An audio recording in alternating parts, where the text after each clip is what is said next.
Okay, good day, sixth grade. Um, I wanted to walk you through how to write or how to design an advertisement for the robot that you just created. You put shapes together and you had to think of a robot to do a job for you that you didn't like to do. So now we're going to actually design an ad. That's our next assignment, design an ad for that robot that you designed. So when you think about designing an ad, have you ever, noticed advertisements before? Have you thought about how they were designed? What about an ad makes you want to buy something? So your robot needs some advertising, and you're going to brainstorm ways that advertisers try to get you to buy their products. What could you do for the robot? What ways could you do this? Do colors matter? Like the ad on the right, the little Wi-Fi symbol made out of French fries, it really jumps out at you. Makes you notice it, makes you notice McDonald's. What jumps out at you when you see an ad? So now when you're thinking of ways to design an ad, a concept in advertising called features and benefits.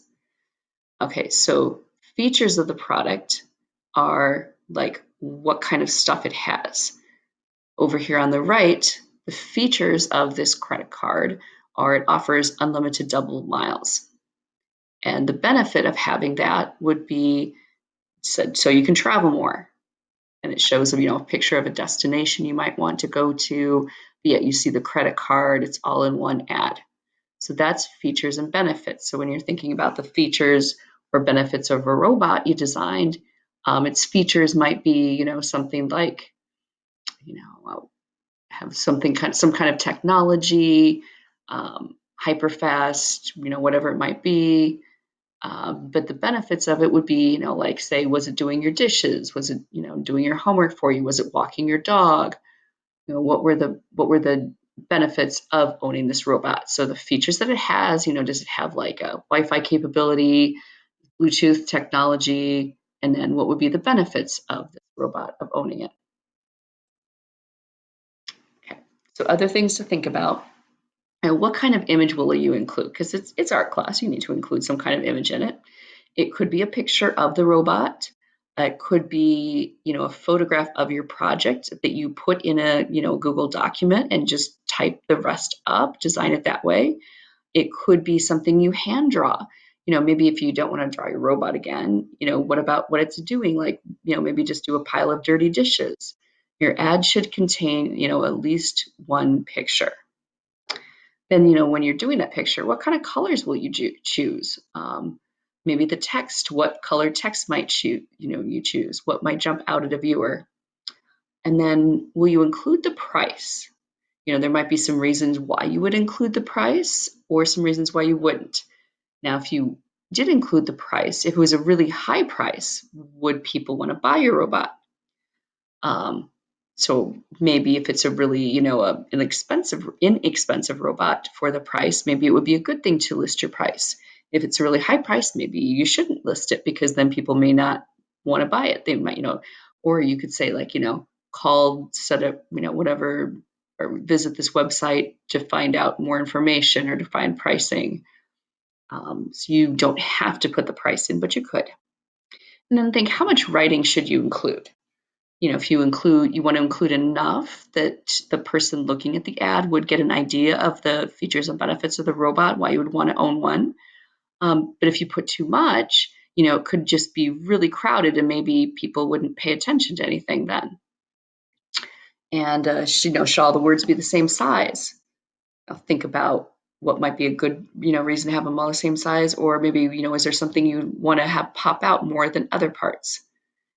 And of course, this is if you choose to do um, a print ad, what's like a print ad, a picture. If you wanted to, you could try to actually make a commercial. We've got, cameras. You have a camera maybe. You could upload to your computer. You could actually see if you can figure out a way to do it on your computer. You would still have to include an image somehow, but you could actually make a commercial. So at the end here, you'll see some options for the project, and you can do whichever one you think you would enjoy doing the best. So here's some examples I found online of some classic toy ads or classic robot ads. So here's like kind of a 50s robot guy here on the left, kind of like almost what my example was, is really large font here, Robot Sam, and then the answer man is written on him. Here's the playway to knowledge, educational, interesting. So those are some of the benefits of him. And here's the features. He has 156 questions about the world. Over here, Optimus Prime. The colors they used in this, you really notice the words Rambot on the right. And here's a little ad, a free mini Autobot poster. So you can kind of see, the picture of him is the most, what he'll do, what his benefits of him are. And here's some more. This one on the left here doesn't really list many features or benefits, but it tells you where you can find what game systems before, but it makes them look really interesting because they've got this, the kind of the words that look like they're popping out at you. Here's looks like a classic thing from the 1950s here of an ad that would maybe be in the back of a comic book. And on the right, here's it looks like, yes, I completely stole this from somebody online. I've got their watermark on the front of it, but this kind of looks like something somebody would do for our project. It's not probably a real product, robot messenger owl, but this is something, maybe it looks like a student could have designed for our assignment. And he's GPS enabled, it shows his features. And at the bottom here, if you read this, you can see the benefits of owning him. And if you wanted to pause now and kind of look that over, that might give you some good ideas. And here's a student example. I've done this before with students. This is the only one I could find on my computer here during the remote learning time. This is the only one I had a picture of. But I like the way you can clearly see, the words. It shows the benefits of it, folds and presses close. They put just, a couple little pictures in here. Who has the time? No more baskets. I like the little crossed out closed basket. They did put the price in here, and they'll take credit or PayPal. So the options for the assignment, these are just some ideas. If you have another idea, go ahead. Make a brochure. You could film a short commercial, which I just talked about a little bit. Instead of drawing, you could actually maybe, instead of drawing even, you could like build a robot. If you got some Legos, some other parts around your house, build kind of a copy of the robot you designed. Or you could do a close-up shot of your drawing and include it. If you are familiar with making movies, which I know some of you are, you could use a video making program and actually put things together, show a still shot of your picture that you drew, and maybe add other things in into your picture. So you could design a full page newspaper ad. You could design a website. I mean, probably not a real one, but design it to look like a web page. You could do on paper. You could even use Google Draw. You could design it on the computer. If you have another computer program, on another computer that you do any artwork on, go ahead. Some of you might even have like Surface tablets or something where, it's a touch screen and you could actually draw on your computer or tablet.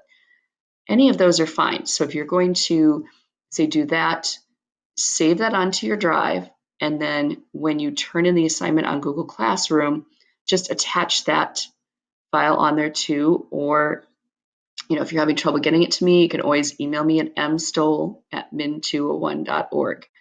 But it is easiest if you actually attach it into the Google Classroom, into your turn-in doc. And of course, just like always, don't be afraid to be creative. If you have to say to yourself, would it be okay if I tried this? It probably would. Don't be afraid to be creative. And if you have any questions, of course, get a hold of me. By sixth grade,